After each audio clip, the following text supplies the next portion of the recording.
Bonsoir, mesdames et messieurs. Ici Charles Tisser. Ce soir, à Découverte, nous faisons le point sur l'arthrite rhumatoïde et ses traitements. Nos mains sont des instruments remarquables. Ils nous permettent d'agir sur la matière qui nous entoure, de la façonner selon nos besoins.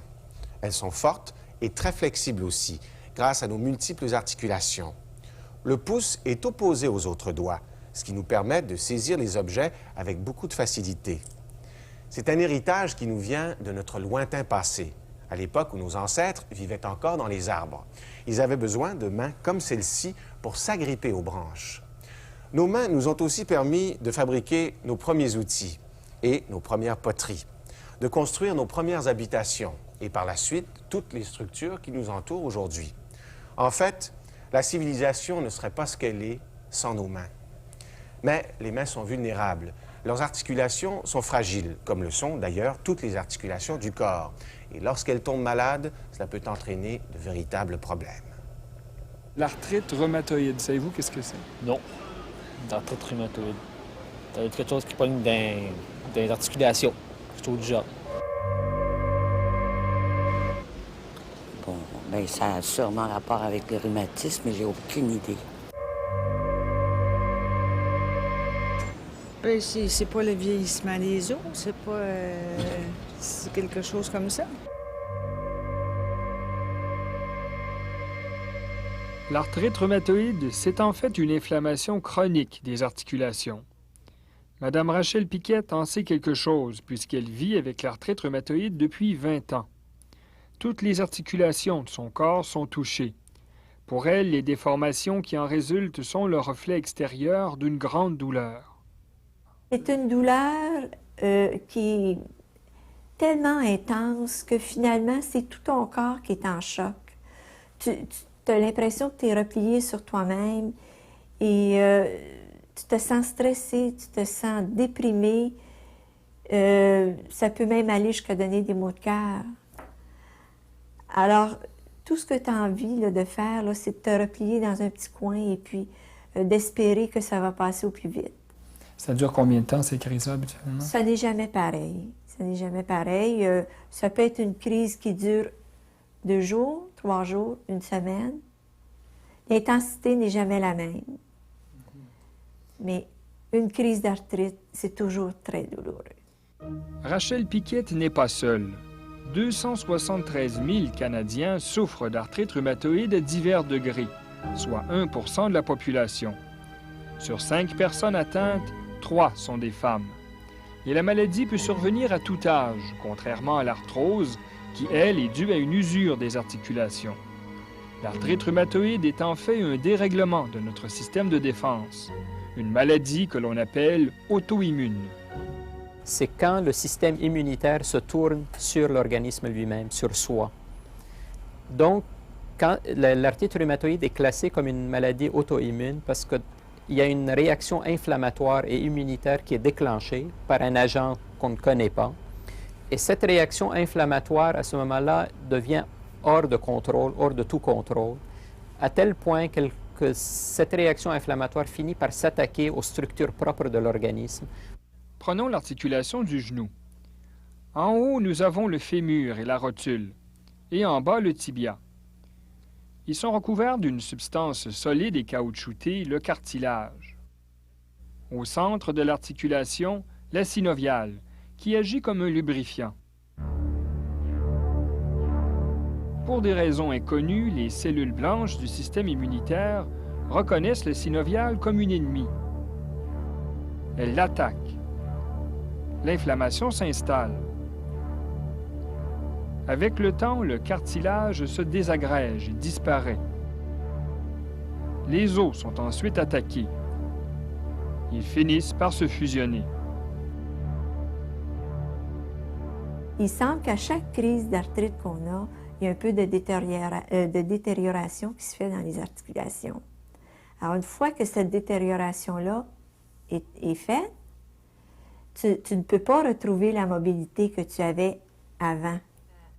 Une activité aussi simple que la préparation d'un repas devient compliquée, parce que Rachel vit avec des poignets fusionnés et des doigts qui ne plient plus. Voyez-vous, si j'appuie avec ma main et mon poignet. Ça occasionne de la douleur à mon poignet et mes doigts tiennent difficilement le couteau. Alors, je n'ai pas suffisamment de force pour appuyer sur le légume et arriver à le couper. De façon classique, on traite l'arthrite rhumatoïde avec tout un arsenal de médicaments.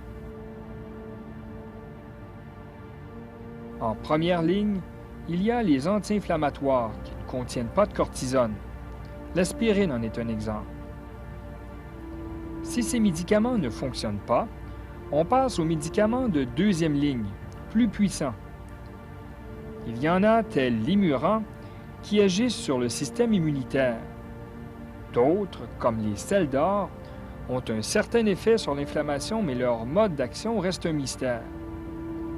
Et finalement, au sommet de cette pyramide, les drogues expérimentales aux effets secondaires toxiques.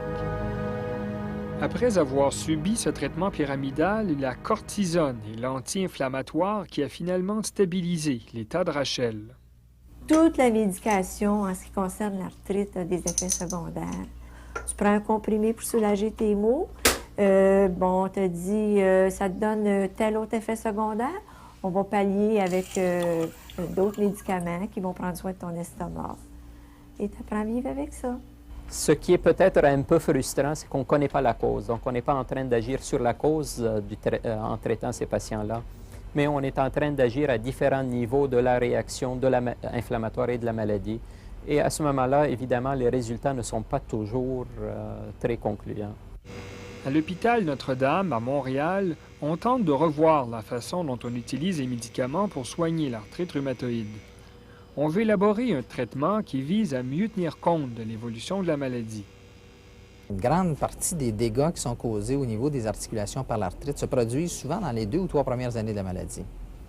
Donc, on s'est dit peut-être que si on attend un peu trop longtemps, on rate le train parce qu'il est trop tard. Donc, au lieu d'une approche pyramidale, on combinerait les médicaments de deuxième ligne dès l'apparition des premiers symptômes. Le méthotrexate, dont l'effet est rapide, et le Plaquenil, aux effets plus soutenus et prolongés.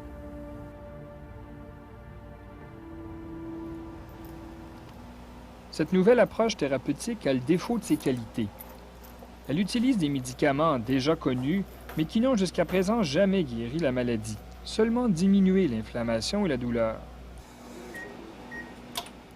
Pour cette raison, les chercheurs de l'hôpital Notre-Dame, comme partout ailleurs dans le monde, essaient d'élaborer de nouveaux médicaments. Au centre hospitalier de l'Université Laval à Québec, on tente de développer des médicaments qui visent à corriger les dérèglements du système de défense des arthritiques. Reprenons l'exemple du genou atteint d'arthrite rhumatoïde. Plusieurs cellules du système immunitaire s'attaquent à l'articulation. Certaines d'entre elles produisent une arme chimique, l'interleukine 1. Produite en trop grande quantité, l'interleukine 1 accentue l'inflammation. Les scientifiques aimeraient donc détruire le plus grand nombre de ces armes chimiques possibles. Pour ce faire, ils pensent injecter une substance qui est absente chez les arthritiques et qui rendrait cette arme inoffensive, l'inhibiteur de l'interleukine 1. Ce dérèglement de l'interleukine 1 est une voie de recherche intéressante. Mais le problème, c'est qu'il y a d'autres éléments du système immunitaire qui sont aussi déréglés. Ce qui échappe à la science, c'est la source du problème, l'origine de l'auto-immunité. D'abord, on ne connaît pas la cause. Donc, on ne sait pas à quel moment le mécanisme est enclenché. On spécule, on a des hypothèses, on pense qu'il y a un agent pathogène, que ce soit un virus, une bactérie, on ne le sait pas, on n'a jamais eu de preuves là-dessus. Au National Institutes of Health, près de Washington, des chercheurs explorent une autre dimension de la maladie. Le Dr Esther Sternberg étudie depuis plusieurs années le rôle du stress dans l'arthrite rhumatoïde. En travaillant sur différentes familles de rats, elle a réussi à déclencher l'arthrite rhumatoïde chez des rats qui normalement ne développent pas la maladie. Elle y est arrivée en utilisant une substance qui a provoqué une réaction de stress au niveau du cerveau de ces animaux. Quand nous avons donné aux rats une drogue qui devait prévenir l'arthrite, ils ont soudainement développé la maladie. Je savais que cette drogue agissait au niveau de la réponse du cerveau au stress. Je venais donc de découvrir que je bloquais un messager du cerveau qui agissait sur le système immunitaire et déclenchait l'arthrite. Chez ces rats, le Dr Sternberg a démontré que normalement, des messagers du cerveau influencent certaines hormones, qui, elles, à leur tour, ont un effet sur l'intensité de la réaction inflammatoire. L'inflammation, à son tour, libère d'autres substances qui commandent au cerveau d'arrêter d'envoyer ces messagers, donc de réduire l'inflammation. Par contre, lorsqu'un stress chimique ou psychologique cause un dérèglement dans ce système de feedback, l'inflammation peut augmenter. Cette découverte faite à partir du rat n'a pas encore été prouvée chez l'humain. Elle ne vient pas expliquer la cause de la maladie, loin de là. Par contre, elle prouve que notre système de défense pourrait être influencé par nos systèmes hormonal et nerveux et que le stress a peut-être un lien avec ce que vivent les patients. Moi, je me suis rendu compte que plus souvent qu'autrement, les crises étaient provoquées par des excès de stress. Que ce soit un excès de stress dans ma vie familiale, dans ma vie sociale, dans mon travail. Alors, c'était souvent ça. Comme facteur aggravant, on le voit occasionnellement. Encore une fois, c'est pas quelque chose qui est absolu. Un stress n'égale pas nécessairement une exacerbation de la maladie, mais on le voit quand même de façon associée. Si le stress est une dimension importante, il y a aussi l'isolement et la difficulté de vivre avec une maladie chronique. Ces gens souffrant d'arthrite viennent chercher ici l'information que le médecin n'a souvent pas le temps de leur donner. Des conseils sur les médicaments, la diète, l'exercice et la gestion de la douleur. Comme il est difficile de se concentrer sur une chose à la fois, bien, si on se concentre sur une chose autre que la douleur, à ce moment-là, on a l'impression que la douleur va s'amoindrir, elle s'atténue. Alors, en serrant bien votre poing comme ça, vous allez essayer d'utiliser une des techniques de distraction qu'on vient de vous donner. Ce programme d'initiative personnelle est nouveau au Québec. La Société d'arthrite le propose comme complément au traitement conventionnel.